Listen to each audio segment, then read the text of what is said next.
प्रधान आपका बहुत बहुत शुक्रिया, बहुत बहुत धन्यवाद। का नाम तो चौधरी का था। नहीं, सही है, सही है। चर्चा कर रहे हैं।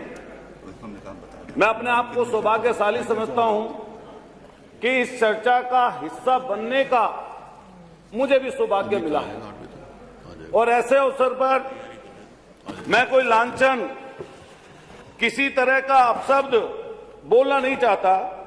मान्यवर, एक और सुखद संयोग है कि जहां से 1857 की क्रांति का उद्गम हुआ, उसी मेरठ की धरती से हम लोगों को भी आवाज बनने का मौका मिला। हमारी मातृभूमि भी वही मेरठ की धरती है जिसमें 1857 की क्रांति में शहीद आजम शहीद धन सिंह कोतवाल गुर्जर जी ने अपने प्राणों की आहुति, न केवल अपने प्राणों की आहुति बल्कि उनके साथ साथ उनके पूरे गांव को अंग्रेजों ने उजाड़ दिया था।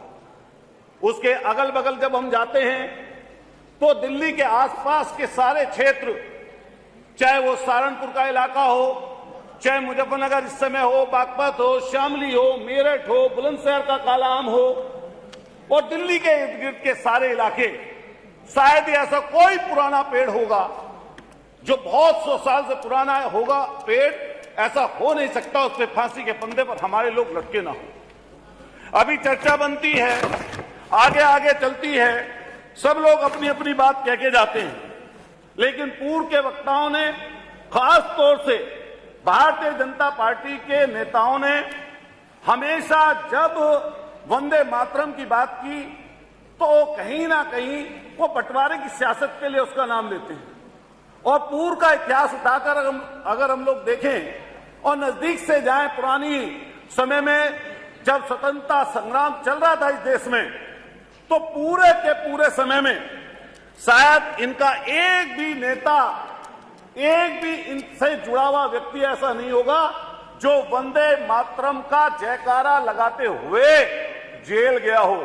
4 के भी नाम ये लोग भारतीय जनता पार्टी के लोग बता नहीं पाएंगे। ये वो लोग हैं जो दूसरों के महापुरुषों को अपना नाम देना चाहते हैं और समय समय पर जब इनको कोई नजर नहीं आता तो फिर ये उसको कंट्रोवर्सी में तब्दील कर देते हैं। सन 1942 का भारत छोड़ो आंदोलन, जिसमें इनके लोगों ने उस आंदोलन का विरोध बाकायदा चिट्ठी लिखकर किया, और जब बात आती है वंदे मातरम को अपनाने की तो 24 जनवरी 1950 को संविधान सभा ने संयुक्त रूप से सर्वसम्मति से वंदे मातरम को राष्ट्रगीत का दर्जा दिया, उसको अपनाया और पूरे देश ने उसको अपनाया। लेकिन जैसे ही हम लोग आगे की तरफ बढ़ते हैं, देखते हैं और तरह तरह की बातें जब आती हैं, तो अभी मुख्यमंत्री जी कुछ समय पहले जब सदन में बोल रहे थे तो उन्होंने उस समय के लोगों का जिक्र किया, लेकिन अगर नजदीक से जाएंगे उस समय के लोगों का जिक्र करते हुए तो ये वही लोग हैं जिन्होंने उस समय की मुस्लिम लीग के साथ बंगाल में, सिंध में, नॉर्थ वेस्ट फ्रंटियर में आपके लोगों ने साझा सरकारें बनाई और उन साझा सरकारों में अपना योगदान दिया। और अलग अलग समय पर अगर इनका देखें तो राष्ट्रगान का भी अपमान, जो सबसे बड़ा संगठन है, आप लोग मात्र संगठन अपना बताते हैं आरएसएस, उसके मुखपत्र में भी राष्ट्रगान को आइटम ऑफ द इंटरटेनमेंट कहा, यानी मनोरंजन का साधन बोला। आप सोचिए, जो राष्ट्रगान को मनोरंजन का साधन बोल रहे थे, उनकी कैसी उस समय की सोच रही होगी, कैसा उनका विचार रहा होगा। और मजेदार बात यह है कि अभी चर्चा कई लोगों ने कर दी, 52 साल तक नागपुर में तिरंगा झंडा नहीं फहराया गया। जब 3 नौजवानों ने हिम्मत करके आरएसएस के मुख्यालय पर तिरंगा झंडा फहरा दिया तो उनके ऊपर एफआईआर दर्ज आरएसएस के लोगों ने कराई। मान्यवर 13 साल मुकदमा चला और 13 साल मुकदमा चलने के बाद में उनको जब मुक्ति से मिली, अब हम पूछना चाहते हैं, कहना चाहते हैं कि लगातार जब इस तरह की चर्चाएं आती हैं, आप वंदे मातरम बोलते हैं, हम वंदे मातरम बोलते हैं। हम जिस धरती से आते हैं, कोई किसी चीज की शुरुआत करता है, वंदे मातरम बोलकर शुरुआत करता है। जब किसी का आखिर करता है तो वंदे मातरम और भारत माता की जयकारे लगाकर हम लोग उस चीज को उद्घोष करते हैं। और वंदे मातरम, भारत माता की जय, ये जोड़ने की चीज है, ये तोड़ने की चीज नहीं है। लेकिन भारतीय जनता पार्टी इसको तोड़ने का साधन बना रही है, जिसकी हम लोग लगातार मुखालफत करते हैं और आने वाले समय पर भी इसकी लगातार हमारी तरफ से मुखालफत होती रहेगी। मैं अपनी तरफ से ये बात कहना चाहता हूं, बात समाप्ति करने के साथ साथ, कि हम लगातार समाजवादी लोग समाजवादी सोच के साथ, समाजवादी विचार के साथ,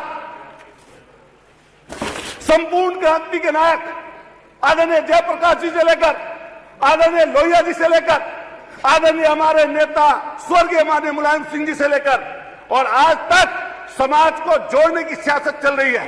वंदे मातरम भी यही कहता है, वंदे मातरम जो हमारा राष्ट्रगीत है, उसकी सोच, उसका विचार यही कहता है कि लोगों को जोड़ा जाए। और हम लोगों ने हर समय, हर कदम पर लोगों को जोड़ने की सियासत की। लेकिन भारतीय जनता पार्टी इसके माध्यम से सोच ऐसी बनाकर कि अलग अलग चीजें बखेर कर ऐसी चीज करना चाहती है जिससे देश को कहीं ना कहीं बांटने की सियासत की तरफ ले जाए। आपकी सोच और आपका विचार इस तरह का है कि अरावली की पहाड़ियां दे दीजिए एक उद्योगपति को। अभी इतनी बड़ी विपत्ति आई, अभी इतनी बड़ी विपत्ति विमानन के क्षेत्र में लाखों लोग सड़कों पर खड़े थे, आपने सौंप दिया किसी एक व्यक्ति को। मान्यवर 10 सेकंड और बोलूंगा, 30 सेकंड सौंप दिया आपने। एयरपोर्ट आप वंदे मातरम का नारा लगाकर बेचना चाहते हैं, आपके बंदरगाह बेचना चाहते हैं, कोयले काने किसी और को देना चाहते हैं, सारे लोगों पर, सारी चीजों पर किसी एक का कब्जा करना चाहते हैं, करवाना चाहते हैं। हम सब लोग थैंक यू यही बात कहेंगे अपनी लास्ट में कि सब लोगों ने बात चर्चा कर ली, लेकिन हमारी रगों में, हमारी सोच में अपनी मातृभूमि के प्रति जन्म से लेकर मरने तक अपनी मातृभूमि के प्रति जितना आपकी सोच होगी उससे कहीं हमारी सोच नहीं है। और मैं अपनी बात को आखिर करते हुए सब लोगों से कहूंगा कि हम लोग इसी सोच और विचार के साथ कि जहां जहां जूझ पड़ेगी, जहां देश का नंबर आएगा, जहां देश की बात आएगी, वहां सबसे पहले लहू बहाने का काम हम लोगों ने किया, हमारे पूर्वजों ने किया, हम भी करने का काम करेंगे। बहुत बहुत आपका सबका शुक्रिया, आपने बोलने का वक्त दिया, धन्यवाद। बोलिए भारत माता की, जोर से बोलिए, बोलने की नहीं है, अब क्यों नहीं बोल रहे? बोलो ना, भारत माता की वंदे, बोलो वंदे, वंदे, वंदे। अब बोल ही नहीं।